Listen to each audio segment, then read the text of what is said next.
Bonjour à toutes et à tous. Donc aujourd'hui, nous allons aborder le sujet des réseaux sociaux et de l'idéalisation et l'image du corps. Donc nous pouvons définir l'image corporelle comme une perception ou un jugement du propre corps d'un individu. L'idéalisation de l'image du corps, c'est la tendance en fait à valoriser ou à chercher à atteindre un certain standard idéalisé de beauté. Ce sujet, il va explorer comment les réseaux sociaux influencent la perception et l'image des normes corporelles. Et cette problématique, elle est d'un intérêt considérable pour les professionnels du marketing, car elle révèle l'impact significatif des médias sociaux sur les attitudes et les comportements des consommateurs. Sur les réseaux sociaux, beaucoup de célébrités et influenceurs partagent des images souvent retouchées, promouvant des physiques parfaits. Les utilisateurs sont alors exposés à des normes inatteignables, ce qui peut engendrer des problèmes d'estime de soi. Par exemple, une étude menée par l'Université de Montréal en 2021 montre que 84% des participants ont affirmé que les images représentent une apparence corporelle idéale sur les réseaux sociaux et ont une influence négative sur la perception de leur propre image corporelle. Donc là, on vous a mis du coup plusieurs exemples d'influenceuses qui en fait montrent sur les réseaux les photos qu'elles publient, donc avec une certaine idéalisation de leur corps, et montrent en contrepartie la réalité des choses en montrant du coup sans toutes les retouches etc. qu'elles font, le corps qu'elles ont en réalité. Donc on va vous montrer un exemple justement des conséquences que peut avoir du coup toutes ces retouches, ces influenceuses, etc. sur les jeunes de nos jours.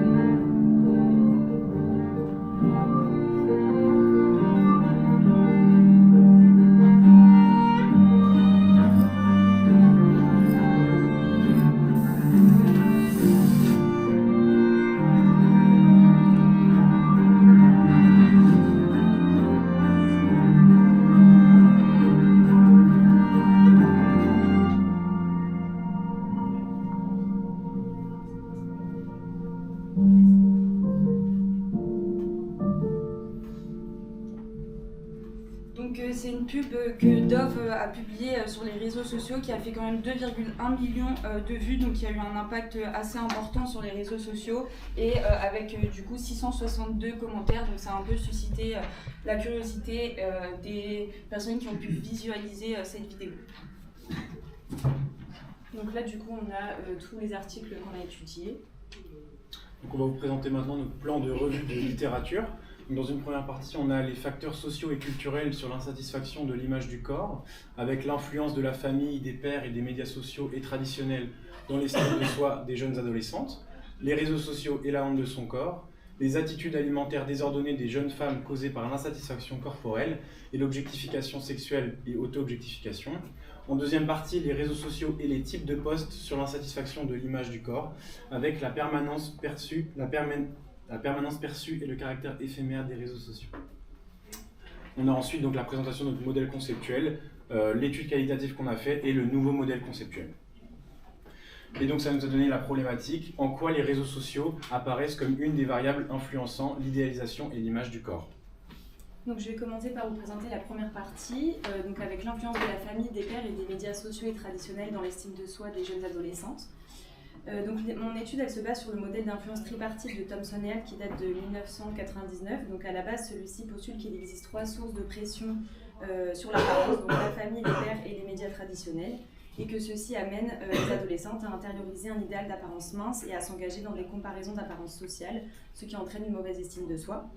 Mais le contexte socioculturel des pressions liées à l'apparence a évolué au fil du temps et en plus de leur famille, de leur père et des médias traditionnels, les filles reçoivent désormais des messages sur leurs idéaux de beauté via les réseaux sociaux et les idéaux d'apparence encouragent désormais les filles à aspirer à la fois à la minceur et à la musculature. Donc ce modèle d'influence tripartite s'aligne sur la théorie de la comparaison sociale de Festinger et celle-ci elle porte sur la manière dont les êtres humains se comparent avec autrui et évaluent leurs opinions ou encore leurs aptitudes. Donc on va maintenant analyser le modèle conceptuel. Donc l'étude nous explique que notre modèle conceptuel est composé de plusieurs variables. Donc on a d'abord les facteurs socioculturels, donc les pairs, la famille, les médias traditionnels et les médias sociaux. Donc là l'article nous explique que ces variables exercent des pressions sur l'apparence des jeunes femmes car les idéaux de beauté sont véhiculés par celles-ci. Ensuite, on a l'intériorisation de l'idéal de minceur. Donc là, l'article nous explique que c'est le type de corps idéal que les filles et les femmes ont intériorisé au cours du temps. Ensuite, la comparaison sociale du corps. Donc là, l'article nous explique que les adolescentes s'engagent dans des comparaisons sociales pour déterminer à quel point elles sont attirantes, par exemple, par rapport à leur père. Ensuite, on a l'intériorisation de l'idéal musculaire. Donc là, l'article nous explique que dorénavant, ce n'est pas seulement la minceur qui est un idéal, mais que le type de corps idéal pour les filles et les femmes devient de plus en plus musclé, ce qui signifie que les adolescentes se sentent désormais obligées de paraître minces et en forme. Et enfin, on a l'estime de l'apparence, donc ça, c'est la manière dont une personne porte un regard sur elle-même et évalue sa propre apparence. Donc le but, du coup, ça va être de comprendre si toutes ces variables sont liées à une mauvaise estime de soi.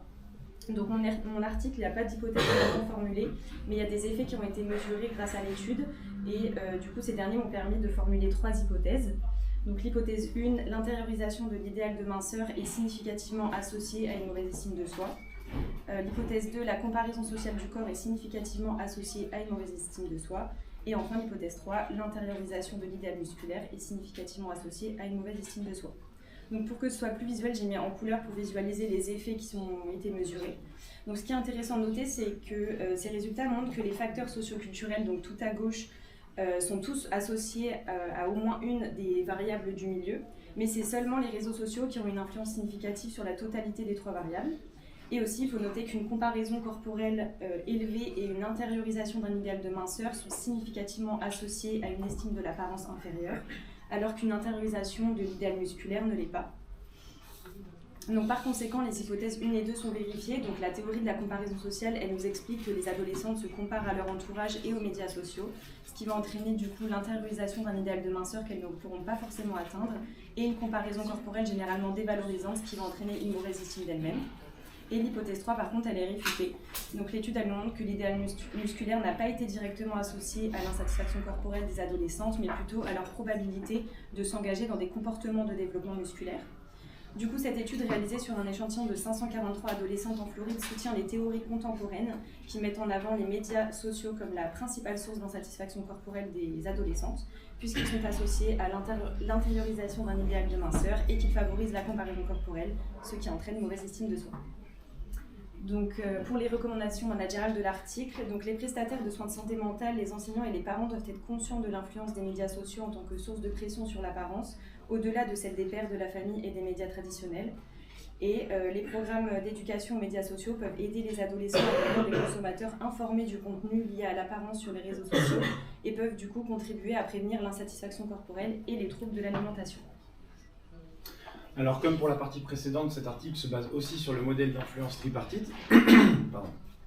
Dans celui-ci, l'image idéalisée du corps est transmise par les facteurs socioculturels, tels que la famille, les pairs et les médias traditionnels.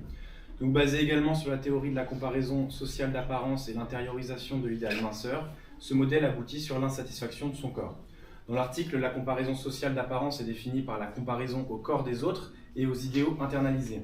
L'intériorisation de l'idéal minceur et l'internalisation des normes de beauté et la considération de ces normes comme une partie intégrante de son identité et de sa valeur personnelle.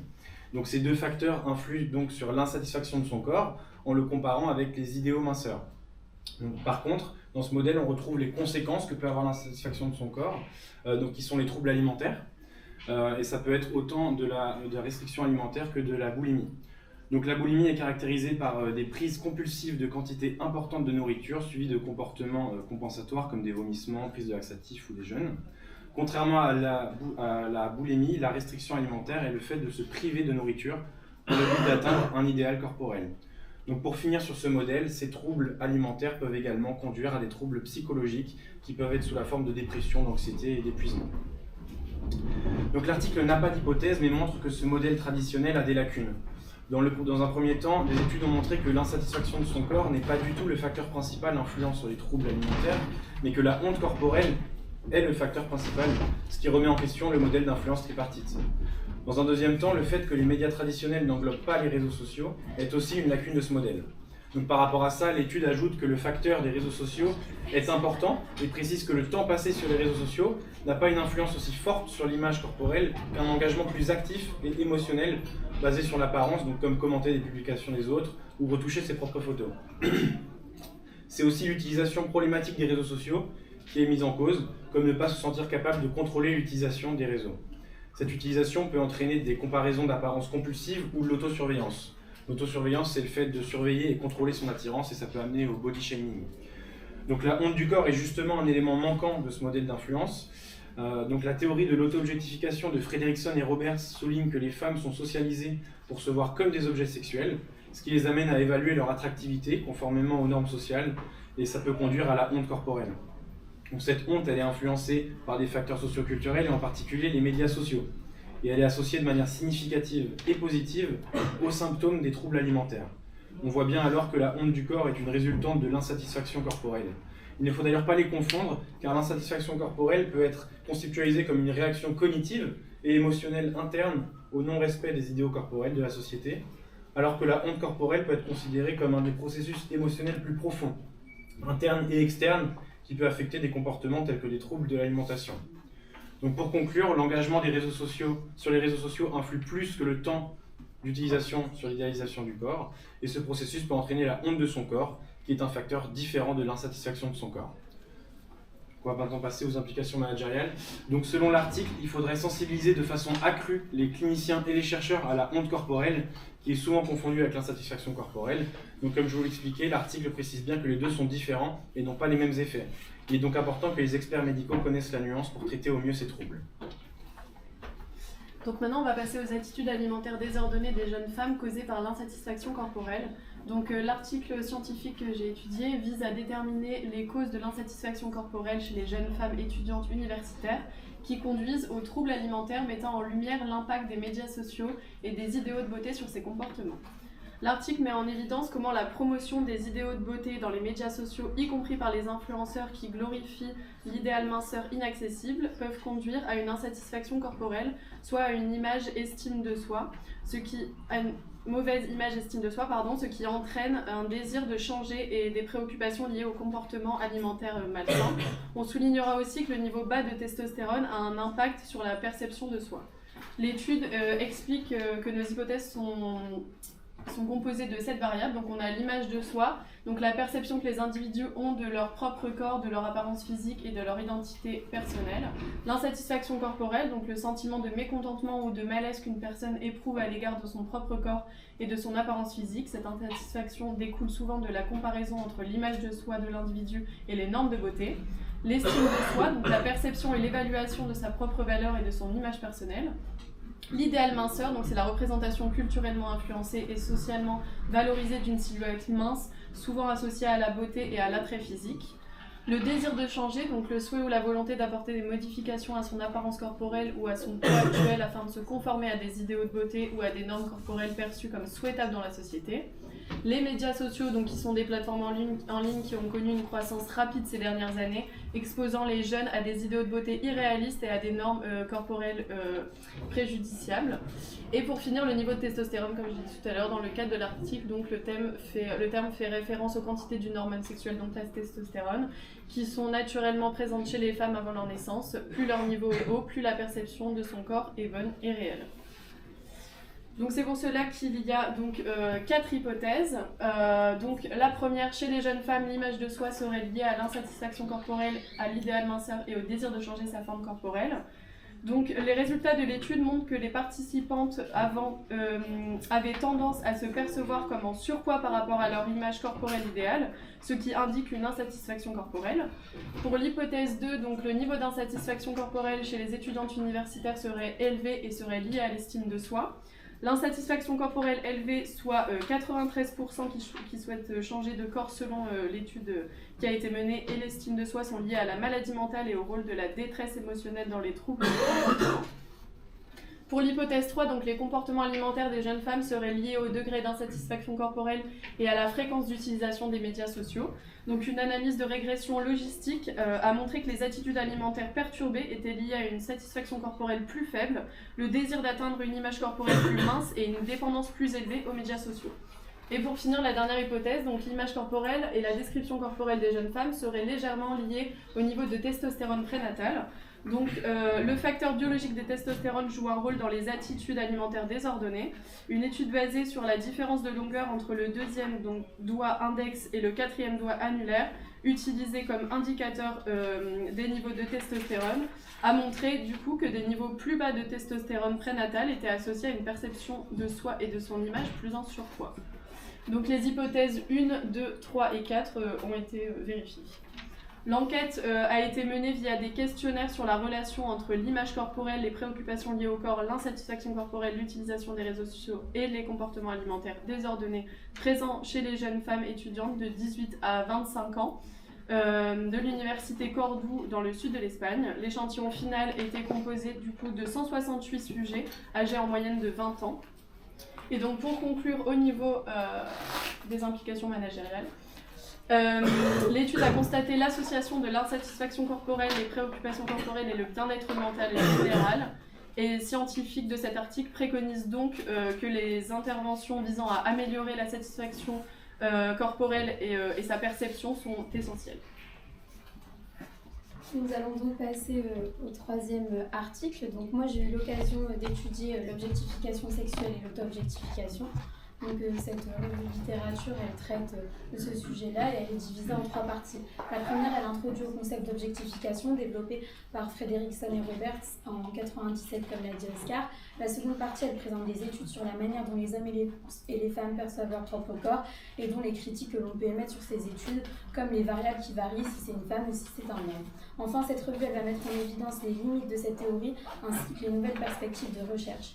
Donc, l'objectification, selon Kant, elle résulte d'une rupture entre le corps et l'âme lorsque l'on perçoit une femme uniquement dans le but de répondre à un appétit sexuel. En clair, lorsque l'on objectifie quelqu'un, on vise alors une réduction du corps, une réduction de l'apparence et alors donc une réduction au silence. Mais comment on passe de l'objectification sexuelle à l'auto-objectification ? L'auto-objectification, elle découle naturellement de l'objectification sexuelle. En effet, les commentaires sexistes, les allusions sexuelles ou encore le harcèlement de rue poussent les femmes à intérioriser toutes ces injonctions et donc qu'elles considèrent alors que leur propre corps peut alors être jugé ou évalué. Le modèle conceptuel que j'ai pu étudier, c'est un modèle revisité de la théorie de l'objectification. Et ce modèle, en fait, il est alors différent car il apparaît comme plus complet et plus enrichi et il comprend des avancées majeures dans ce domaine. Il distingue aussi clairement l'auto-objectification de l'autosurveillance qu'il n'y avait pas dans le modèle précédent. Ce modèle énonce plus précisément les conséquences délétères sur la santé psychologique et mentale. Et enfin, ce modèle met davantage l'accent sur les facteurs modérateurs, prédicteurs et antécédents du concept d'auto-objectification. Aujourd'hui, on arrive à sourcer d'où vient l'objectification avec différentes variables que j'expliquerai par la suite, comme la variable de genre ou de la culture. Donc, comme le souligne cette étude, cette auto-objectification, elle va avoir des conséquences délétères, comme sur la diminution des performances cognitives. Il y a eu un test mathématique qui a été fait en 1998, et ainsi qu'une diminution de la satisfaction sexuelle, une étude qui a été menée par Tigerman en 2008.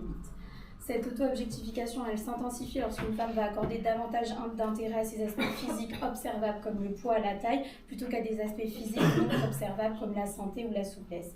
Les questions vont alors porter sur l'apparence physique plutôt que sur la capacité physique à effectuer des actions. On va donc définir chacune de ces variables et les illustrer. Donc l'objectification sexuelle, c'est la tendance à savoir la tendance à considérer ou à traiter une personne comme un objet sexuel.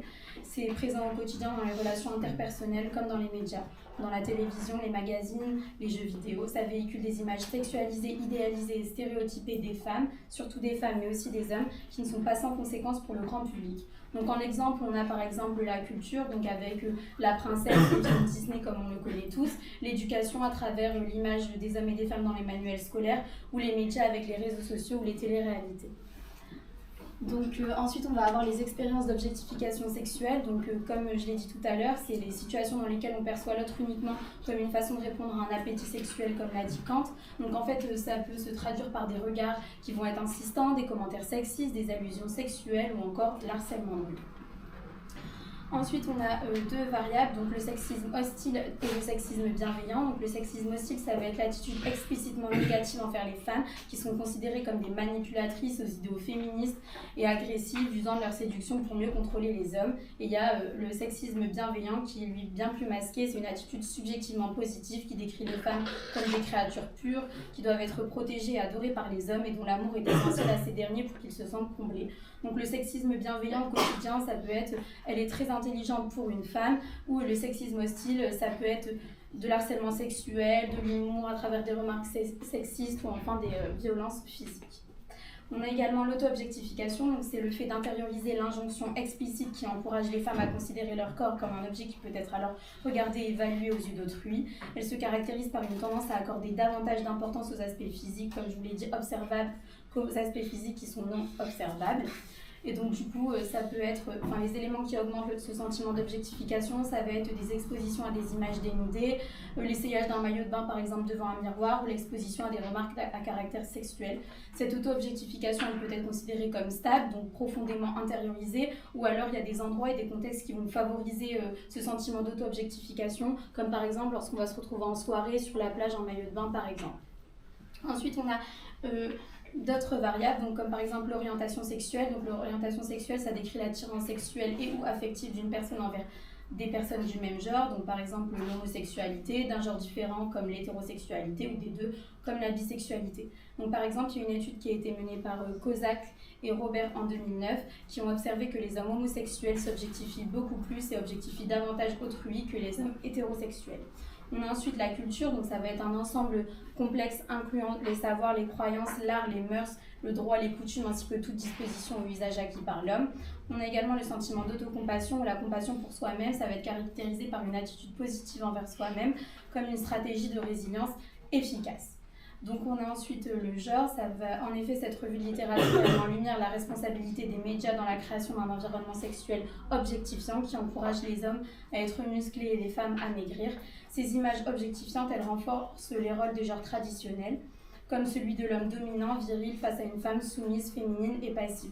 En effet, une étude menée aux États-Unis a mis en évidence que le pourcentage d'hommes rapportant un sentiment d'insatisfaction corporelle est passé de 15% en 1972 à 43% en 1985. L'étude a été menée en 1997 par Gardner. Ensuite, donc dans ces limites, on va avoir l'autocompassion. Donc par exemple, en fait, l'autocompassion, ça va apparaître comme une des limites parce que ça a un effet limité. En effet, en fait, cette autocompassion, elle va opérer par un caractère individuel et donc pas collectif. Donc certaines contraintes collectives et sociales peuvent considérablement diminuer son impact. Par exemple, le harcèlement de rue qu'on peut vivre. On a également l'autosurveillance.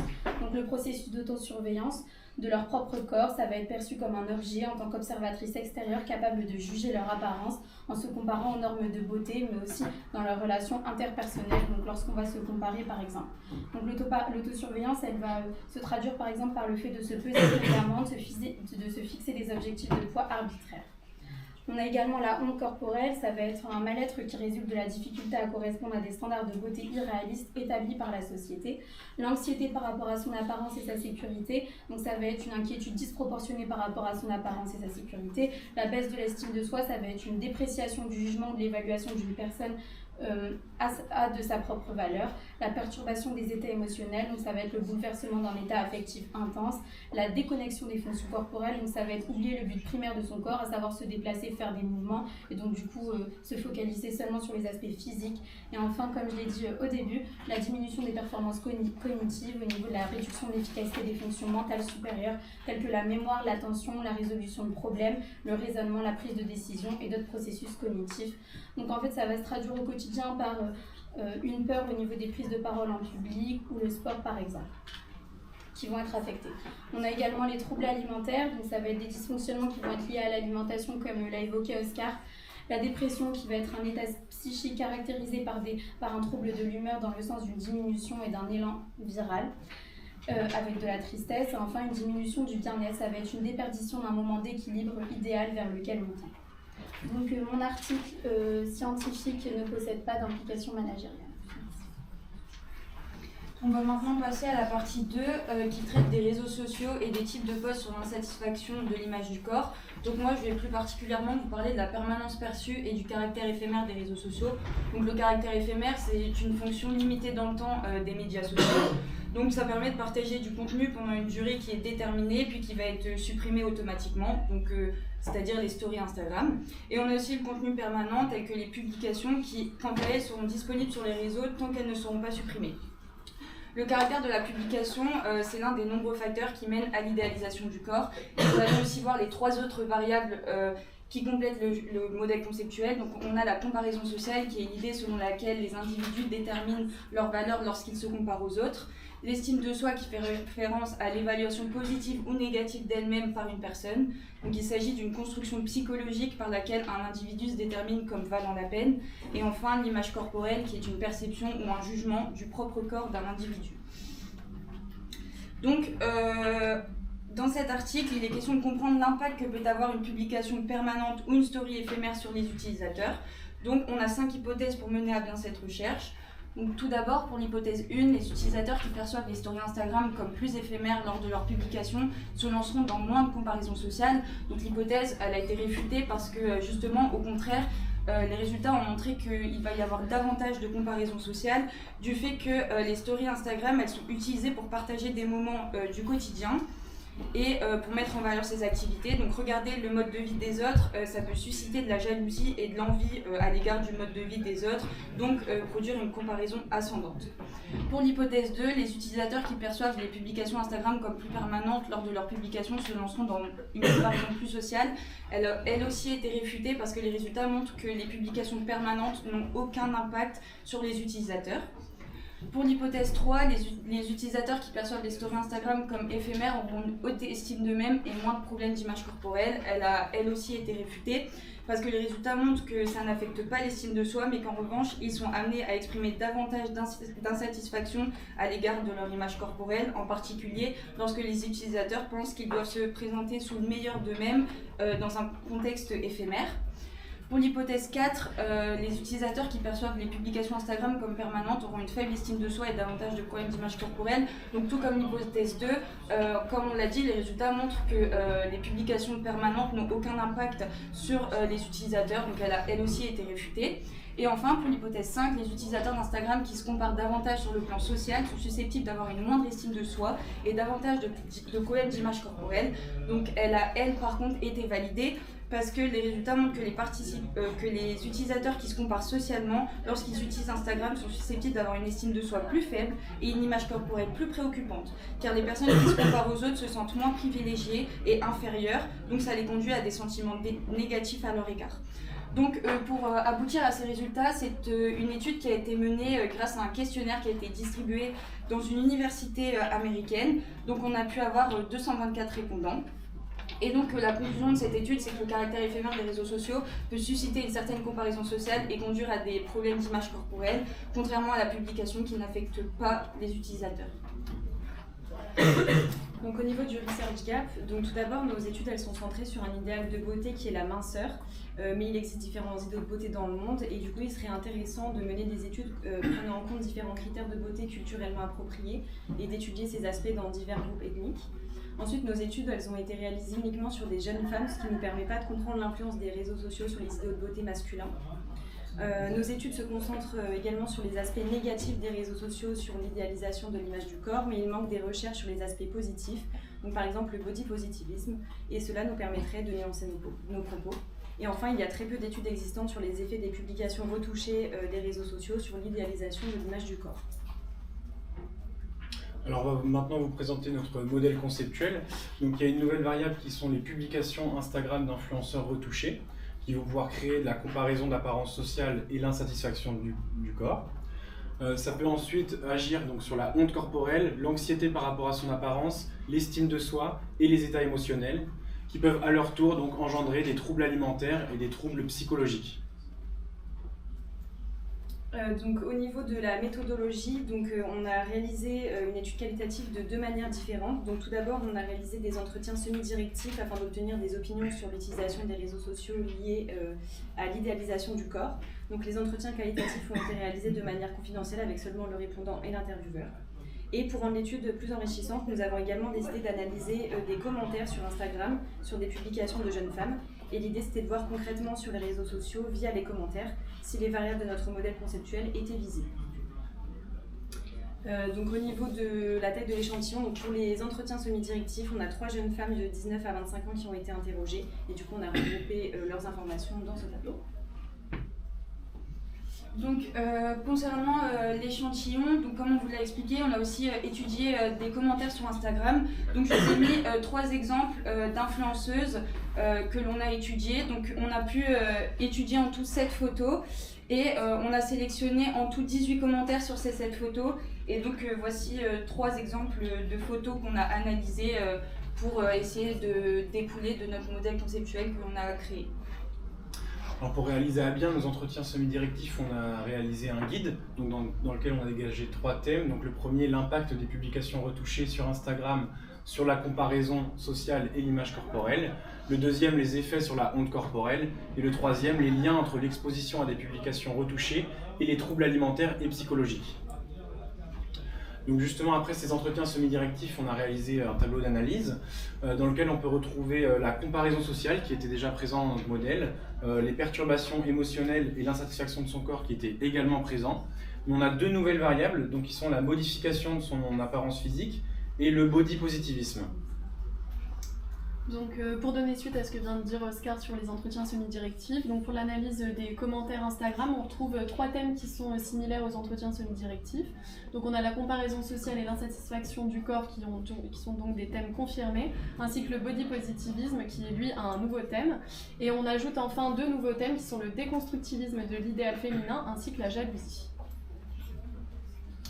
Donc les études qualitatives que l'on a menées ainsi que leur analyse ont permis de mettre en avant plusieurs choses. Certains thèmes de notre modèle conceptuel ont été confirmés par les réponses récoltées et d'autres thèmes à explorer ont été mis en évidence. Donc voici le nouveau modèle conceptuel qui découle de ces analyses. Les publications Instagram donc retouchées ont une influence sur la comparaison sociale. Les comparaisons sociales engendrent, elles, 3 leviers. Donc on retrouve l'insatisfaction corporelle qui a déjà été étudiée dans la littérature, ainsi que 2 nouvelles notions. Donc on a le body positivisme et le déconstructivisme du modèle féminin. Pour ce qui est du body positivisme et du déconstructivisme du modèle féminin, ils réduisent tous 2 la honte corporelle, l'anxiété par rapport à son apparence, augmentent l'estime de soi et provoquent des états positifs émotionnels. L'insatisfaction corporelle, quant à elle, accentue la honte corporelle, l'anxiété, provoque une baisse d'estime de soi et a un mauvais impact sur l'état émotionnel. Pour finir, donc la honte corporelle, l'anxiété par rapport à son apparence, l'estime de soi et les états émotionnels peuvent engendrer soit donc des motivations saines, donc via le sport ou une bonne hygiène de vie, ou alors des motivations toxiques, donc comme il est dit, donc de manière plus négative, via des troubles alimentaires tels que la boulimie ou encore l'anorexie. Merci de votre écoute.